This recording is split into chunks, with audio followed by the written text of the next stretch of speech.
Mallet had made his arrangements to sail for Europe on the 1st of September, and having in the interval a fortnight to spare, he determined to spend it with his cousin Cecilia, the widow of a nephew of his father.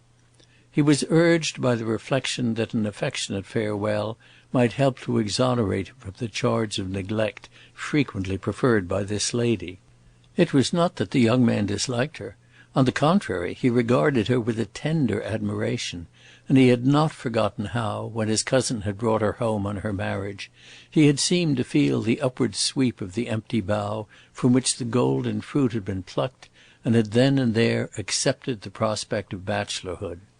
The truth was that, as it will be part of the entertainment of this narrative to exhibit, Roland Mallet had an uncomfortably sensitive conscience, and that in spite of the seeming paradox, his visits to Cecilia were rare because she and her misfortunes were often uppermost in it.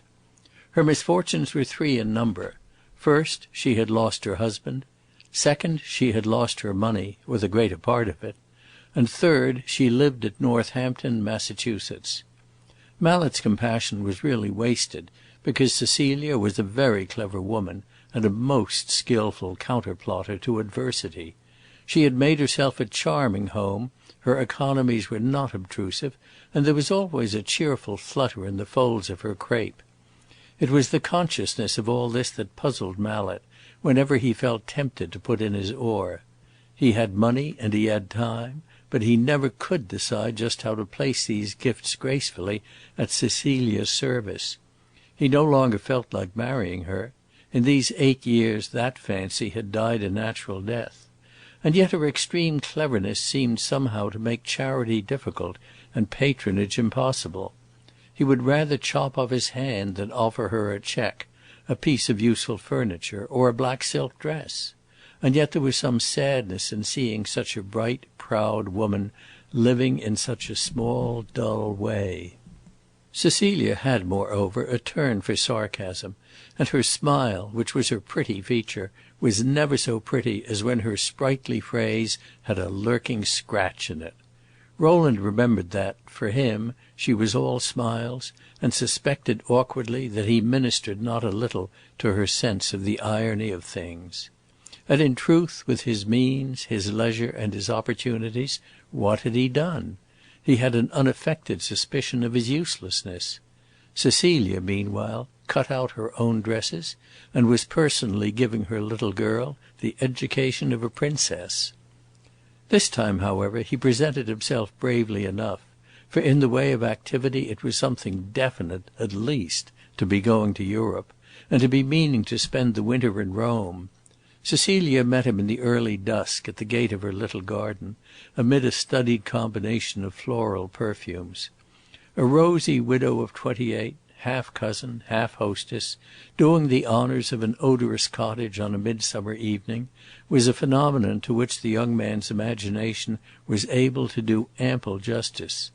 Cecilia was always gracious, but this evening she was almost joyous. She was in a happy mood, and Mallet imagined there was a private reason for it, a reason quite distinct from her pleasure in receiving her honoured kinsman. The next day he flattered himself he was on the way to discover it. For the present, after tea, as they sat on the rose-framed porch, while Roland held his younger cousin between his knees, and she, enjoying her situation, listened timorously for the stroke of bedtime, Cecilia insisted on talking more about her visitor than about herself. "What is it you mean to do in Europe?" she asked lightly, giving a turn to the frill of her sleeve, just such a turn as seemed to Mallet to bring out all the latent difficulties of the question. "Why, very much what I do here," he answered. "No great harm." "Is it true," Cecilia asked, "that you do no great harm? Is not a man like you doing harm when he is not doing positive good?" "Your compliment is ambiguous," said Roland.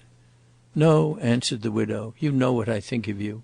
You have a particular aptitude for beneficence. You have it in the first place in your character. You are a benevolent person. Ask Bessie if you don't hold her more gently and comfortably than any of her other admirers." "He holds me more comfortably than Mr. Hudson," Bessie declared roundly. Roland.